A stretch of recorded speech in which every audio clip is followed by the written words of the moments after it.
These weather changes, summer for me is a challenge because it goes from one extreme to the other. You know, from either hot to cool, from cool to hot, from cold to warm to who knows? I don't know. I only know that as long as I've been a Christian, as surely as the sun rises in the east, it sets in the west.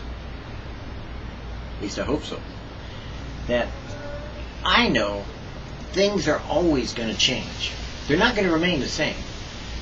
I have met a lot of people that seem to have been, you know, like in the same place for a long time, but that doesn't mean that their life hasn't changed or their circumstances in life hasn't been rearranged in some way. I know, based upon how I've seen life, that one way or another, you're going to grow. And because He loves you, He's going to take you through circumstances of life that are going to change you, rearrange you, cause you to make decisions that are going to affect you in a lot of ways.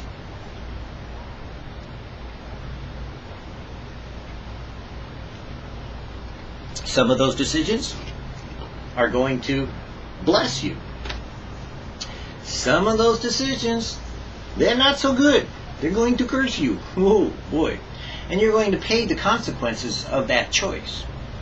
Whether you know it or not, you may not see the direct effect of the consequence of your choice, but in the circumlocution of the way that God does some things, God is a debtor to no man, so whatever you did will come back to you, and you will pay for that in some way in this life. Because if God reserved it unto the day of judgment, pouring the consequence of your sin into the cup that He's going to pour out upon the earth, no offense, you wouldn't survive. But what He does is that He forgives us for the penalty of sin, which is death. But He still still allows the ramifications of those things we have done to come back to us in some way. Now here's the interesting thing.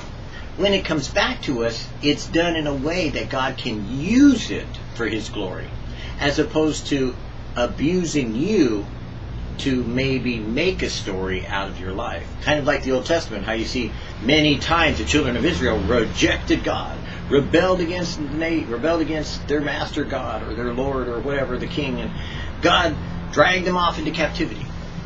And you may have learned some of those lessons yourself. You know, you kind of like thought it was good, you tried it, you liked it, you did it for a while, and you found out you were addicted to drugs.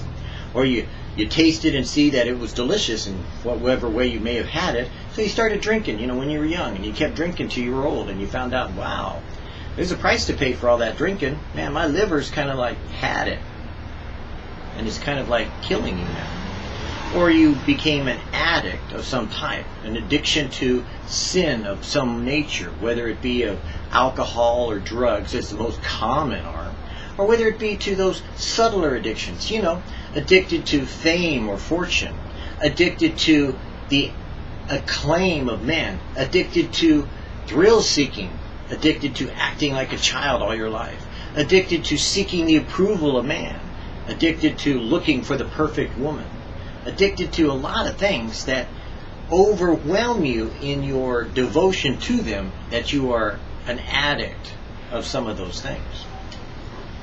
God allows certain things to happen in our life, but we don't have to be subject to them. We don't have to be in bondage from them. We don't have to remain as we are, the way we are. We can change. And God has an interesting way of causing change in our life. God always will rearrange the things of our life in order to bring about that change that He desires for our life. My brethren, be strong in the Lord and in the power of His might. My grace is sufficient for thee, for my strength is made perfect in your weakness.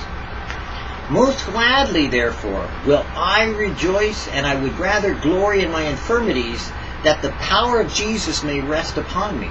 Therefore, I take pleasure in my infirmities, pleasure in my reproaches, joy in necessity. In persecutions I am rejoicing, in distresses for Jesus' sake. For when I am weak, then I am strong. I will go in the strength of the Lord. I will make mention of thy righteousness, even of yours only. Because the gospel of Jesus is the power of God unto salvation, and he has made me an ambassador thereof.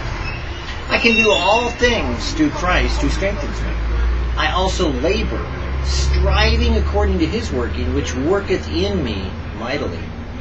We have this treasure in earthen vessels, that the excellency of the power may be used of God, and not of us. Lest any man should boast, lest they think it of themselves, that they are able to do it by themselves, for themselves, or with only themselves in control. The joy of the Lord is your strength, strengthened with all might, according to his glorious power, unto all patience and long-suffering with joyfulness. For that is the means with which we determine whether or not we will be in bondage, consumed by, beaten down by, frustrated by, or overcome by the circumstances in our life. Or rather, we can turn it around. We could turn it upside down. We could do as James says, count it all joy, brethren, when you fall into divers trials and tribulations, knowing that the working of your faith produces patience. But let have patience its perfect work, that you may be the man of God, fully equipped, ready unto every situation and circumstance in your life, with that God ability that he's given you for your life, that you should be able to rejoice in tribulation. Enjoy those times of weakness that he has made strong. Demonstrate obviously that it is not of you, but it is of him that you have overcome by the blood of the Lamb, the word of our testimony, and loving not our lives even unto death. So when you find yourself crushed and in despair, is that where you need to stay? Or could you not rejoice in the Lord always? Let me say that again.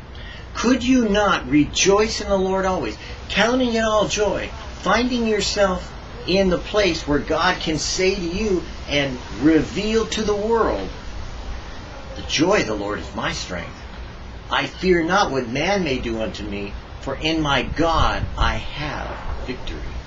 What you see now is nothing compared to what I will be, for the heavens have opened up, and I see my destiny seated at the right hand of the Father, and there I will be, with my Lord and my God. Rejoice. Yes, even though you may see your house destroyed. Rejoice, even though you may see your loved one die. Rejoice, even though you may see yourself in despair at some point in time in your life. And again I say to you, rejoice, and count it all joy. But let patience have its work. You may not feel so joyful, but should you start singing songs of deliverance, should you start singing your way into praise, should you start singing your way into the joy of your Lord, oh my God, when God inhabits the praises of his people, behold, he has come in the midst of your trial and tribulation and revealed to you the secret that lies therein of why you are going through what you're going through, in order to demonstrate the power that God has in you to overcome these things that have come upon you by the joy of the Lord. Rejoice. Yes, you. Rejoice. Again I say to you, rejoice. And if you have time, be glad.